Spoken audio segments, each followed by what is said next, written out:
What's up, gamers? It's Paladin Null here, saying this is free game Friday. The game we're playing today is called Cave Story, or Dukutsu Monogatari in Japan. It is a Japanese-only game. It was made in 2004 by Studio Pixel, and because it's Japanese-only, it does not it only shows up in Japanese. I'm running it on an English translation here, which is it's really easy to install if you want to play the game. The game has a download, and then the English translation for it, the English translation installer, is right below that. It's so easy to find. But it's an action platformer. By the way, I'll put that in the description.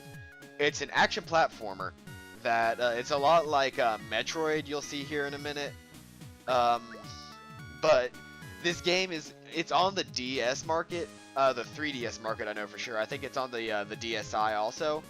But you have to pay money for it there, which if you like it as a mobile game, then you're fine. But like if you want to pay money for it, then you can do that. All I'm saying is, why would you want to pay money for it when you can play it for free? And it's actually got a really big storyline, as you can tell here. There's some text. I didn't really do anything with it. I'm just sort of clicking through here. But you can tell from the graphic style, this really is something like an 8-bit game. But it's really not. It's like as you can see, the controls are kind of floaty. It's got an 8-bit feel to it, but everything moves very smoothly, unlike a lot of 8-bit stuff. But you can barely tap the jump button, which is Z, and it'll make you jump fine. That's a save box right there. We're gonna save just right off the bat here. And this is a heal box. This will restore your health. We've only got 3 health right now. If you also notice, it's kind of hard to tell, but we don't actually even start out with a gun. We can't do anything right now. We're actually defenseless. And so, you don't want to hit these red spikes here at the beginning. We're trying to find our gun. But if you hit these red spikes, and it's really easy on that second set there, it will insta-kill you until you get this over here. This is a life capsule. These are like the energy capsules you find in Metroid. They give you extra health. In this one, it'll double my health. It'll give me 3 more health, so now I have 6. Those spikes do 5 damage, so you'd still be left with 1 health. And so we're avoiding the bats so we don't take any damage because we can't shoot them yet. Which means right here I have to sit still for a couple seconds, which I don't like. And the floatiness sort of comes in handy. Like, they've actually, at least they designed the game to incorporate for the floatiness of the control, so you feel like you have a bit more of a reasonable control there, which I enjoy. I mean, like, the control is not bad on this. Now we're at the Hermit Gunsmith's place, and since he's asleep, we're just going to steal whatever's in this chest, because that's what you do in video games. You don't ask people for permission to take stuff. You find a chest and you open it, and that's yours now. But we just found the first gun and another cutscene. There are several cutscenes in this. It's very storyline driven, so if you enjoy that, it's good. I think the storyline tends to drop off at a certain point, as far as like this beginning part sets up a bunch of stuff, and then there'll be cutscenes later, but they become less and less frequent, which I enjoy. So you get this idea of what you're supposed to be doing, and then you play the game. As opposed to what happened in Metroid, where they literally just throw you into the game without any idea. But as you can see there, we've only got like 3. We've actually got 4 motions. If you jump, you can actually shoot down. I showed that off later in the video, but I didn't know that until like near the end. But you can point up. I suppose I should tell the movements are done with the arrow keys, and jumping is done with Z, and shooting is done with X. You cycle weapons later on in the game. You cycle your weapons with A and S, and you can open your item menu with Q. To open up like just the regular pause menu is escape. But as you can see, we're collecting these little triangle bits, and these are our experience points.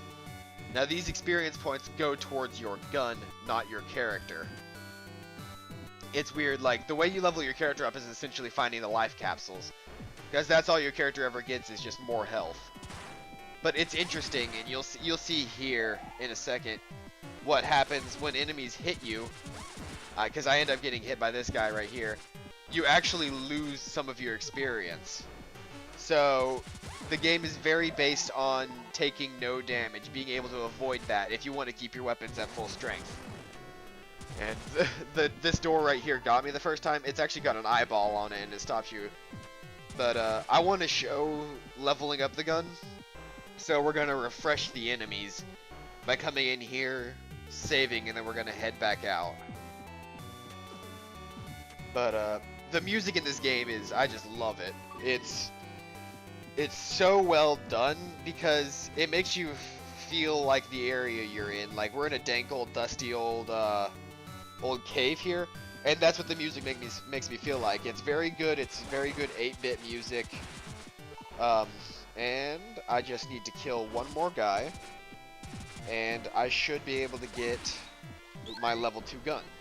There we go. As you can see, it actually shoots 2 beams now, and we can now one-shot these little hamster goo things.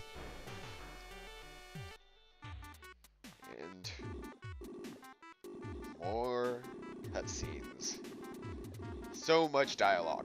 I like dialogue. If I was playing this as a Let's Play, I wouldn't cut through the dialogue, but this is just me showing it. Honestly, if you want to see a Let's Play of this, I would be more than happy to. It's a fun game, and I would enjoy it. There's plenty of very interesting characters that develop here, as you can see. We got these really, they're adorable characters, but like, how can you pull off, this guy is like, okay, he's a bunny rabbit, right? They're like all bunny rabbit people. But this guy is like the most badass bunny rabbit you'll see before watching Guardians, and where Hugh Jackman plays the Easter Bunny. Aside from that, this is the most badass bunny rabbit you'll see. He's got that scar and the angry eyes. He's being really mean, and that one's a fraidy cat who'll run away. I don't know why that big explosion happened when I landed. All I know is it doesn't look like it should have, but it did for some reason. Now the frame rate here is kind of low, only because I recorded it. Recording always lowers frame rate a bit, and so if I were playing this just like without recording right now, the frame rate would be so much better. It's a really good game as far as that's concerned. It is very platform intensive. If you don't like games like that, you have to be accurate with your jumps. There is room for forgiveness. It's not like if you don't make this jump, you're gonna die. It's like if you don't make this jump, you're gonna have to go back and try it again. So it is forgiving in that sense. There are several things in this game, especially early on, that are just one-hit kills that you do need to worry about. Because if they do kill you, you will get sent back to you'll get sent back to wherever you saved last. And you can tell save doors actually have they have like a floppy disk on them, and which is like the classic save symbol. Though honestly, I know very few people left that still remember floppy disks, or at least still remember how useful they used to be. That used to be like how you store data. The floppy disk was like the USB of today. And we're gonna go into this farm because I remember there's actually a life capsule in here if you want to find it yourself. This game it's not a roguelike, it's not randomly generated, so what you see here is what you see whenever you play, if you're gonna play. I do suggest that you do. It's not that hard to translate to English. There are plenty of YouTube videos on it. You just have to look English translation for Cave Story. But now you'll see I have 9 health now. And some health capsules will give more, some health capsules will give less. The usual amount I've found is 3, but there is one later in the game that does give 4. But I think there's like 6 villagers left. The doctor character is the main, like, you'll find out about him later. There's this guy named the Doctor, and he's been taking these people, which are like They're like Megumas or something like that. They're bunny rabbit people. I don't care what they're called. They're adorable little bunny rabbit people. In fact, if you haven't noticed, just about all of the enemies in this game are they're either really quirky looking or really adorable looking. But I like this game's graphic style because rather than trying to go like all out, they made a game that looked visually okay, and then more than compensated it with gameplay. This is a very long game as far as I know. I mean, it's long enough to where it's a full title, and it's 100% free on computer. That's why we're doing it Free Game Friday. If you didn't notice there is actually an air bar. You do lose air, which I enjoy that in games because it makes it a bit more realistic than being able to breathe underwater. Unless in like Metroid you are wearing like a super suit that allows you to breathe underwater. And the music always stops whenever they do those scenes. If you haven't noticed, like I've been talking through the majority of the scenes, so you can't really tell. Now that house right there, I haven't actually gone to yet because it's locked.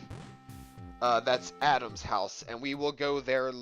I don't think we'll go there in this video. I'm just showing off at least to the first boss fight.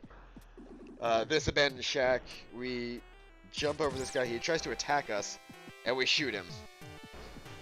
And we're not a bad guy, so we try to talk to him, tell him we're not a bad guy. And you can tell these characters are important if they have the little character biome. But actually, should mention, to interact with objects at all, you press down on the D-pad, on the arrow keys, I guess is what it is, not a D-pad, but yeah. You press down, and that lets you talk to people, it lets you pick stuff up, it lets you go through doors. And what was that? Oh, Gerd. The gigantic TV lunchbox thing. Like I said, the enemies in this game just look ridiculous. Now these are sort of like your top henchman characters. Every supervillain has these characters. It's like their right side and their left side men. They're the ones that do all the major bidding without being the lackeys that you kill instantly. These are like the bosses you fight before you fight the doctor. But we actually get into a fight here in a second with the giant lunchbox, and they're taking our buddy. Oh no! Now they were looking for this character named Sue, who is this elusive character I have yet to meet, but she's mentioned enough times to where I know she's one of the weird rabbit people. I love how they give you the option of whether or not you want to fight with this guy. But this fight is actually ridiculously easy if you have the level 2 blaster. You just jump over him and shoot. You just jump and shoot. Jump and shoot. As you can see, I'm wailing him. I can do like 26 damage in a single sitting. That fight is a whole lot harder in a regular game. That fight was a whole lot harder trying to just use the level 1 blaster. But as you see here, we'll actually get some experience. And there it is. So biggest thing, if you want to have a nice strong gun, is just to try and avoid taking damage in general. But this is about as much as I wanted to show. I was just going to show the first boss fight. If you want me to continue the series, we can continue it from wherever I leave off in this video. I might have to go back and get to the point because I don't think I actually save at the end of it at the end of this. So I will have to go back and replay from wherever I saved last. But that won't take me long, and then I'll save and I'll start recording from there. So if you want to see this as a series, please tell me in the comment sections below, PM me, do whatever. Contact me on the Facebook page. We do have a Twitter page now. Follow us on Twitter. I'm just gonna jump around here for a second. I'm actually kind of done at this point. This is me showing off being able to shoot down. But anyway, this has been Paladin Null. Don't forget to rate, comment, subscribe. I will be doing another Paladin Null logs in here soon, just for a recap of what's been going on lately as far as like why videos haven't been going up as often. Um, right now I'll tell you, I'm working on trying to get Feed the Beast working on my computer. That way, when our server shoots over to Feed the Beast, we'll be able to continue there. And we will have to restart. We might not record until we've gotten some of the basic stuff again. Like wherever we leave off with the Tekkit series, we'll see if we can't get back up to there before we start recording again. We'll try not to, we can't cheat in the items, obviously we're on a server. So there's not much we can do about cheating, so whatever happens, you'll know we did it legitly. I don't like cheating anyway. I mean, what's the point in cheating on a survival server? You don't get that same satisfaction of doing it yourself. But anyway, I've been Paladin Null. Don't forget to rate, comment, subscribe, and I will see you guys later. Bye!